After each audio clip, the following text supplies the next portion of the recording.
everyone. Today we're going to make our own quick and easy chili crisp.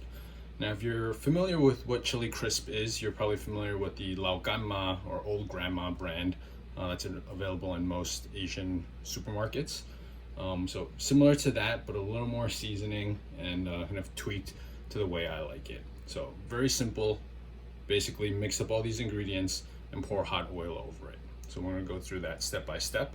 First, we have here 50 grams of whole dried chili. These are Thai bird peppers.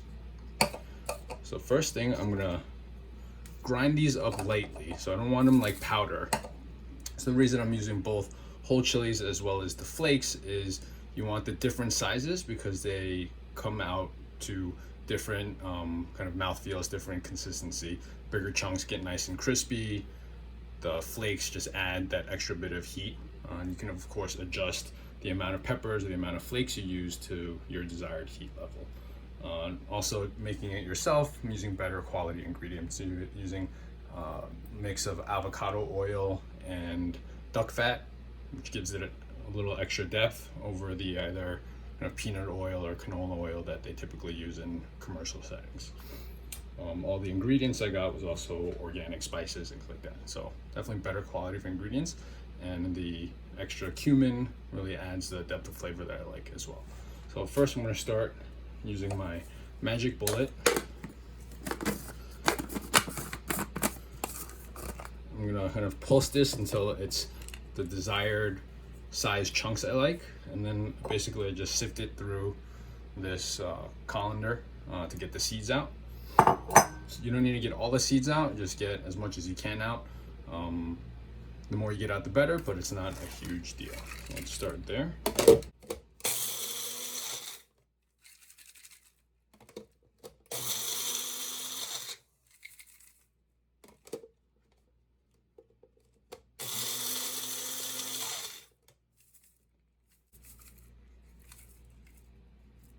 As you can see here, some of them do get flaked and you still get some pretty big chunks in there. You don't want to go too crazy with the blender if you're going to sift seeds out, because then you're going to end up losing a lot of your pepper as you sift it out as well. Dump all that in there. Give it some shakes. That gets most of the seeds out. A couple of the bigger chunks I'm going to tear by hand. A couple of pieces that didn't get blended. Again, you get some seeds in there, it's really not a big deal. So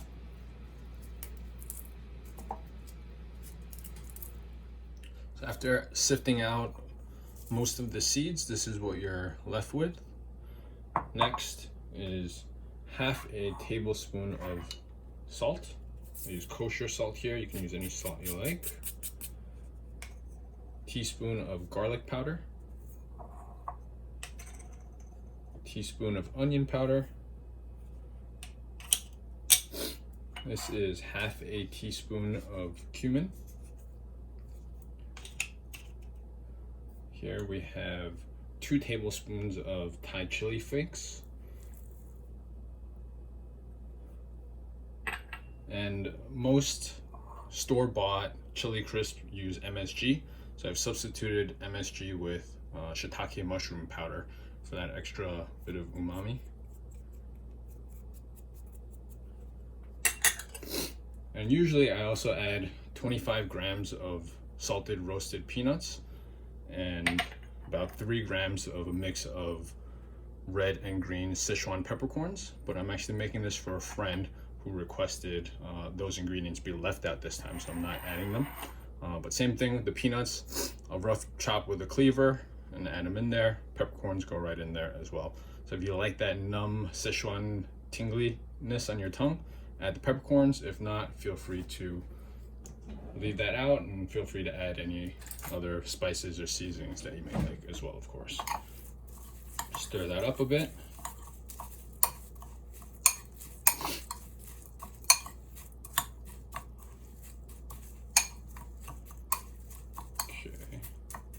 I'm sniffling a little bit because when I opened the container where I grounded the chilies, I inhaled a nice breathful and had a bit of a sneezing attack.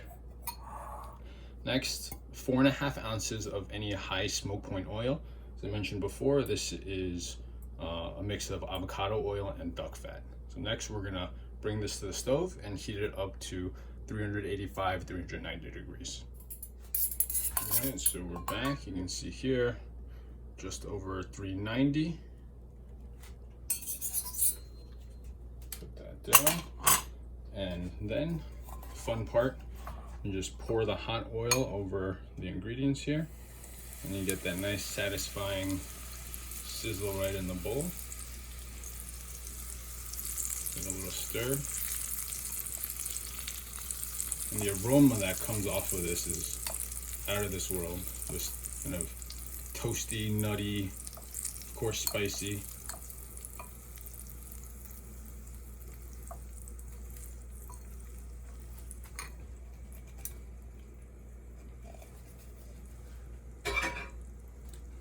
Now, as is, this is already going to be a delicious condiment. Got some crisp to it. But to make it a chili crisp, you want as much crispiness as possible. So you can fry your own garlic and fry your own shallots, but I find it a lot easier to just use store-bought fried garlic, also available at any Asian supermarket. And these are also store-bought fried shallots. So I'm gonna let this cool down a little bit, and then I'm just gonna mix in equal parts fried garlic and fried shallots until it gets the consistency that I want. I like it where you don't see any extra oil, where there's kind of just one solid mass. Everything's covered in oil, but you don't see a lot of oil just pooling up in there. I'm gonna let that cool for about 5 minutes, and I'll be back to add in the rest of the ingredients. Now, if you fry your own garlic and shallots, it definitely adds a little bit more depth of flavor because you're using the oil that you fried the shallots and garlic with for the rest of it. So you definitely get that throughout a little bit more. But this is so well incorporated that you taste the garlic and shallot with every bite anyway. But if you do choose to fry your own, basically use the same amount of oil, fry the garlic just so it's a little bit brown. You don't want to burn the garlic because it becomes very bitter. So once it starts to brown, you take that out, then you add the shallots. You do the same thing just until the shallots are starting to crisp up a little bit. Take it out, mix it with the rest of the ingredients in the bowl, reheat the oil to 385 or so, and then pour the oil over the whole thing. A little bit of the garlic, a little bit of the shallot, and then mix that up.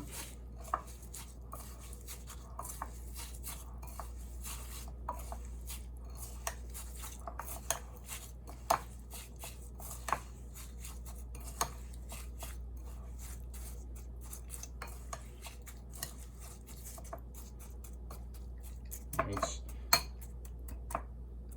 just about how I like it, maybe a little bit more of each.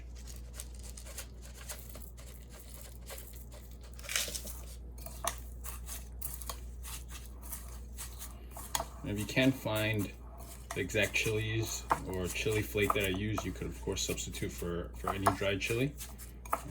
Everything will of course lend its own flavor profile. So whatever dried chilies you can get your hands on, and whatever dried chilies you like would be suitable, of course. And that's it. There you have it. Homemade chili crisp. And this really goes great on anything, especially like it on eggs and pizza. But it's like sriracha, really goes well on anything at all. Adds a little zing to whatever you're eating. There you go. Any questions, feel free to leave it in the comments below. Thanks for watching.